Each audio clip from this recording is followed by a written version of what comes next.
Olá, povo de Deus, eu sou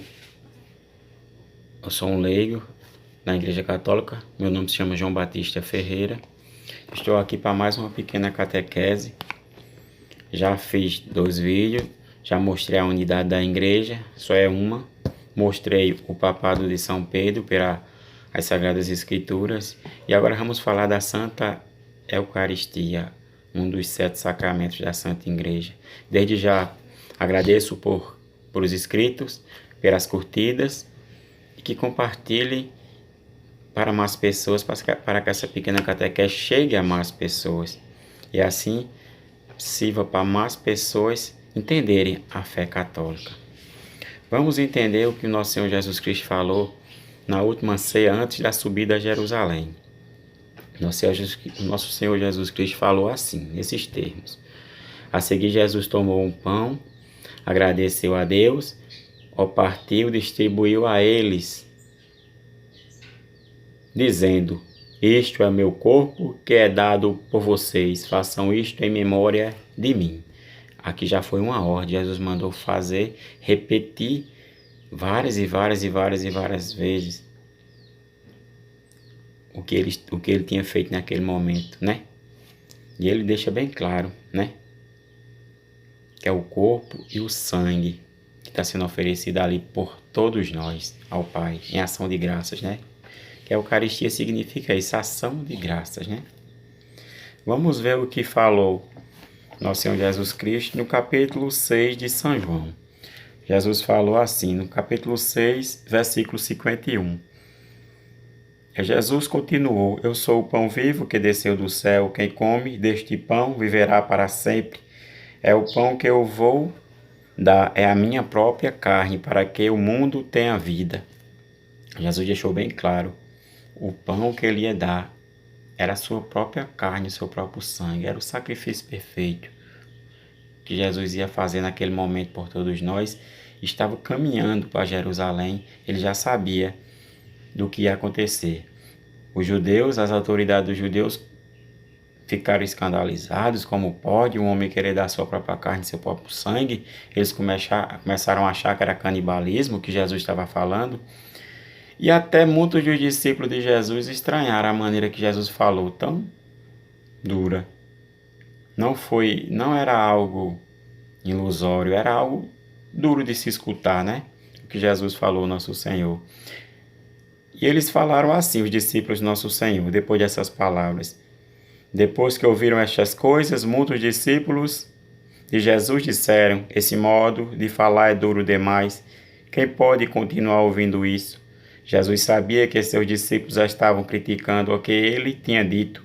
Então lhe perguntou: Isso escandaliza vocês? Imagine, então, se vocês virem o Filho do Homem subir para o lugar onde ele estava antes. Jesus escutou a murmuração. Jesus não voltou atrás. Jesus não voltou atrás. Pai, porque verdadeiramente era a carne e o sangue que ia ser oferecido. Mas os discípulos também não entenderam. Foram pelo mesmo pensamento do judaísmo, né? E de muitas comunidades evangélicas hoje, né? Não aceitam ou não acreditam ou falam que é apenas um símbolo, né? Jesus deixou bem claro, né? Eu sou o pão vivo que desceu do céu. Quem come deste pão viverá para sempre. E a gente temos que entender, né? Temos que buscar mais entendimento. Depois que tudo foi consumado, depois que aconteceu o sacrifício, o santo sacrifício do Calvário, a igreja teve a sucessão apostólica e os apóstolos foram transmitindo uns para os outros e assim foram povoando o mundo, né? Com a mensagem de Cristo, do nosso Rei. E São Paulo aos Coríntios, São Paulo fala assim, nas suas viagens missionárias aos Coríntios, São Paulo fala assim, capítulo 10, versículo 16. Não é verdade que o cálice da bênção que abençoamos é a participação no sangue de Cristo? É que o pão que partimos é a participação no corpo de Cristo? Como há somente um pão, nós somos muitos. Somos um só corpo. pois todos participamos de um único pão.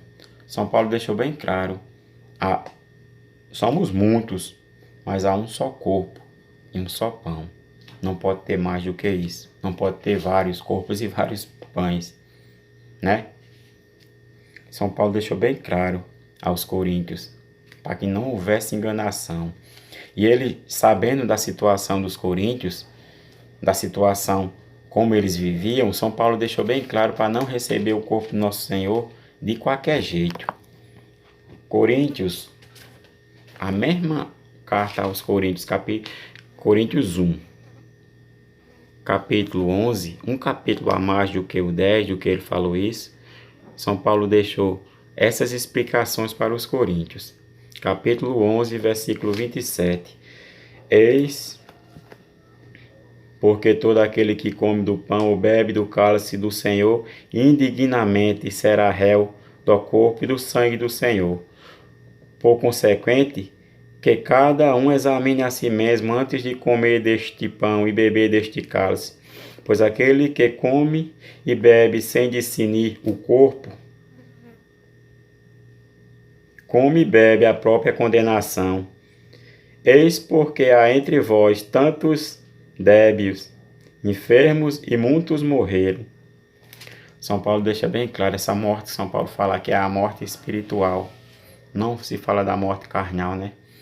Porque quando a gente recebe o corpo e sangue do nosso Senhor Jesus Cristo indignamente, a gente recebe a nossa própria condenação, porque nosso Senhor Jesus Cristo quer que a gente esteja limpos, quer que a gente esteja em estado de graça, e para isso nós católicos temos que se confessar, que é assim que ensina a Santa Igreja, é assim que ensina a Palavra de Deus, é assim que ensina o Santo Catecismo, né? E São Paulo deixou bem claro, para discernir o corpo antes de receber o corpo e sangue do nosso Senhor Jesus Cristo. O que é discernir o corpo? É a gente olhar para si mesmo, o que a gente fez, né? Qual foi as nossas faltas antes de receber o corpo e sangue do nosso Senhor Jesus Cristo? O que nós fazemos de tão mal, né? Para nós mesmos, que a gente mesmo é que caça procuramos a nossa própria condenação, não é verdade? Com nossos atos e o nosso agir, né? Diariamente. Por isso que temos que pedir muita força ao nosso Senhor para não cairmos na tentação do pecado mortal, não é verdade? Vou deixar aqui apenas 2 textos para vocês estudarem bastante, para vocês entenderem o que significa a Santa Eucaristia. 2 textos.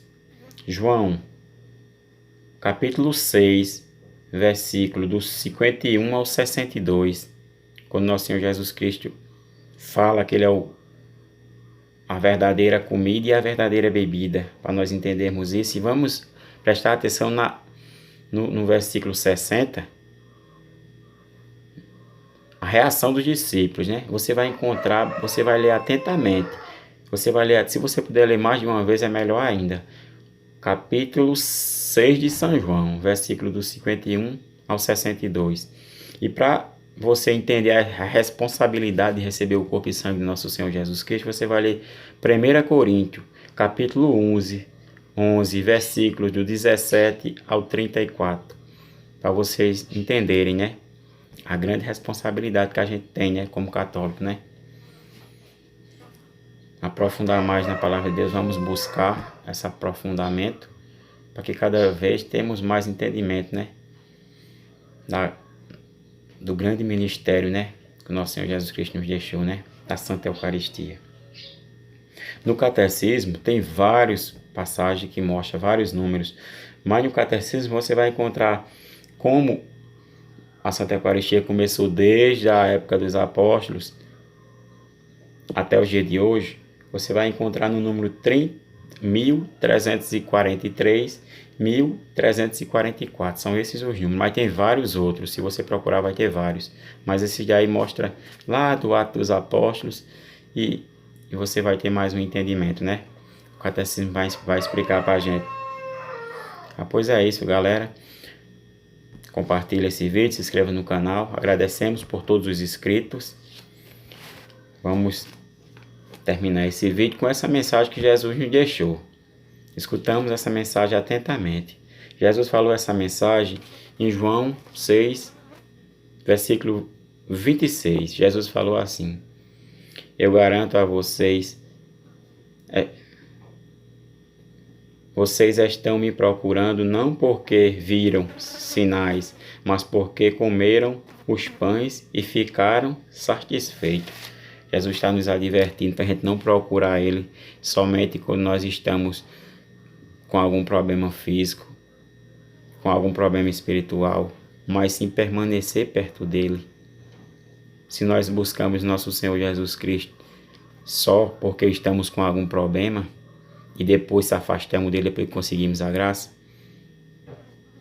nós vamos caçar nossa própria condenação, porque o nosso Senhor Jesus Cristo, Ele sabe os nossos corações, Ele sabe quando a gente procura Ele, com qual intuito a gente está pensando. Portanto, temos esse discernimento na mente de procurar o nosso Senhor Jesus Cristo e, como Pedro, permanecer perto dele, apesar de quedas, de fracassos, saberemos que vamos vencer, porque Cristo nos garantiu isso, não é verdade? Louvado seja o nome do nosso Senhor Jesus Cristo e de sua Mãe Maria Santíssima, para sempre seja louvado.